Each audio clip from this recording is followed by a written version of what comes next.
Hello guys, आज पुणी एक विजिबल चैनल आसी पणसपुटर विच्छिन्न अंचल कहूथिबा सेतबेले एटा लालगढ़ रूपे परिचित थिला। आज यहाँ स्वाभिमान एरिया रूपे परिगणित होइछि। देखंतु विद्युत आलुआरे पूरा बेजिंग ग्रामटी पूरा बहुत सुंदर दिशुची। आपण माने देखि पारुथिबे ये होछि बेजिंग गाँव रो आलोकित परिवेश। काली जनकर उठाणी अच्छी सेटा आज प्रस्तुति भी चली। आमे माने टिके एपटे खाई पी बुली जाइथिलु। गाँ मात्र निस्तब्ध हो जाइछि, सब शोईदेलेनी परिश्रम। आमे मुकुड़ीपाली सार आउ मुई दी जण तो बुली बुलचु। आ ए आपण माने देखि पारथिबे एटा सलभ गछ। एटा सलभ गछ। एटा आलुरे पूरा भरपूर अच्छी। बेजिंग पूरा मस्त दिसिछि।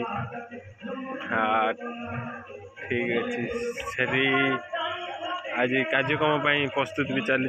सब घर द्वार आपण मैंने देखिपे बहुत सुंदर परिवेश लगुच। गीत भी बाजुची।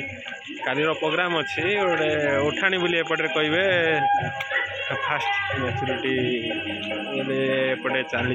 भोजी कार्यक्रम हुए गोटे लेडी फास्ट मैच्योरिटी पाइले एपटे भोजी भात करा जाए। सेटा पाई आज कार्यक्रम प्रस्तुत चलती। गाँव लोक मैंने सब भोजी खाइबापी माछ फाछ छणाछणी होची।